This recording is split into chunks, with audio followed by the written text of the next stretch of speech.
And offensive line wise, I know I talked about the skill positions on the offense side of the football, but I'm sure there are some fans in the comments that like those big beefy guys on the inside and defensive side of the football, right? When it comes to wins, it comes to the trenches, right? And as we know, Mario Cristobal, Alex Mirabal, they're one of the top coaches in the country when it comes to the offensive line. And it's very interesting, right? Because when you look at our current football roster, we're very confident in what we have on our offensive line room, whether it's 5 guys, whether it's 8 guys. We're starting to build that rotation and starting to build that quality depth where every guy in that position group, whether it's center, guard, tackle, we're starting to look a certain way, right? We're starting to have the physique, the build. You got to be 6'6", 6'5", around 300 range. You got to be able to play guard, play tackle, play guard, play center. But when you look very closely currently, we're very tackle heavy. We got a lot of tackles, not enough interior guys that we can be really relied on consistency right now. A lot of it had to do with missing some guys in the past recruiting class, like a guy like Connor Liu.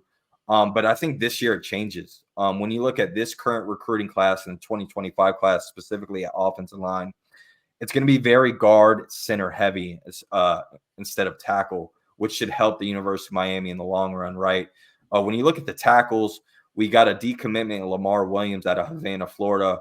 And unfortunately, after they got to see him in person, after he committed, it's just not what they wanted as far as from a measurable, not really measurable standpoint, but just physique wise, didn't have enough weight on him. Also wasn't as quick feet. And you're looking at other guys like a Taekwon Mew from Neptune Beach, Florida, who is already committed in the class, who has very similar measurables and traits to Inez Cooper, who I mentioned earlier, who's probably one of the best offensive linemen on our football team. So I wouldn't discount that commitment, even though when you look at his 24/7 recruiting profile, it doesn't really fit the bill, right? But then you got to look at other guys. Jaden Wilkerson out of Orlando. I talked about the decommitment of Lamar Williams at tackle.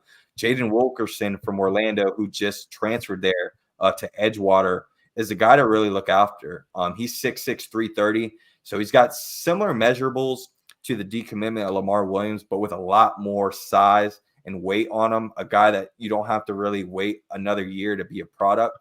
And this is going to be the year for him to really prove that the competition he's going against is really it, his senior year. So that's a young man to look out for, Jaden Wilkerson. It seems like Miami has really done their part in making him feel like he's a top priority. You also have Cortez Smith out of Atlanta, Georgia. Again, we talk about this school, Georgia, who's the national champion, and he's right there in Georgia's backyard. He just visited Miami this past weekend. It was his 3rd time visiting, but the first time his family, I believe, was able to see Coral Gables campus, which again was another great sign for the University of Miami. When you look at this guy's tape, he's got the power, he's got the explosiveness. He's a guy that could play guard. He's a guy that can move into center if he wanted to. So like I mentioned before, guys that can be flexible and be interior guys. That's what Alex Mirabal is looking for, this interior offensive line class. So Cortez Smith is at the top of the list as far as offensive linemen I would look out for. You also got Sisu, the center out of Bishop Gorman, who's going to be visiting June 21st. He's probably the top target at center for the University of Miami.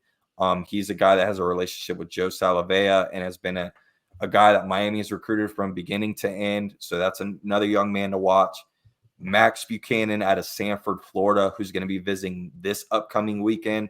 He just visited Florida State, who seems like the team to beat right now. But until he visits Miami, I think Miami can really chop wood and really give him something to think about. When you turn on Max Buchanan's film, he's another guy where it's like, dude, I want this guy on my football team. He's nitty. He's gritty. He could be a guy that can play all over the football field, tackle, guard, center. He's flexible. He's got everything you want in a football player. He's got that it factor. He's a guy that could be a captain of the football team. And you need multiple guys like that on the offensive line. And another guy that comes to mind is Isaac Salles Jr., who I was able to interview, who's also going to be visiting Miami.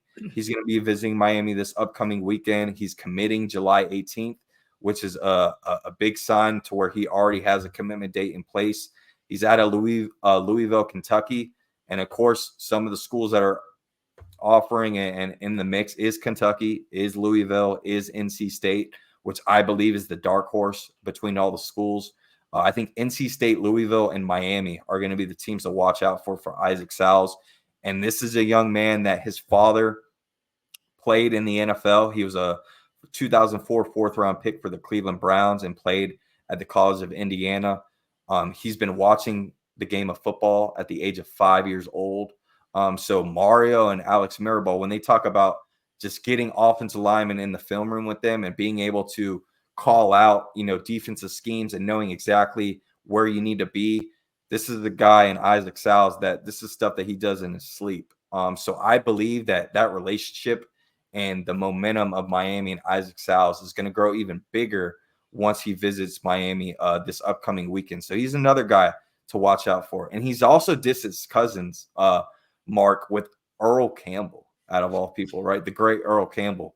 And Jalen Matthews and Zaire Addison were two other tackles that Miami were looking at. Zaire Addison just committed to USC today, and Jalen Matthews out of New Jersey is an offensive tackle that's committing, I believe, in the next few days. And Georgia, Miami, and Tennessee are his top three schools. I don't believe Miami is going to be the school for that.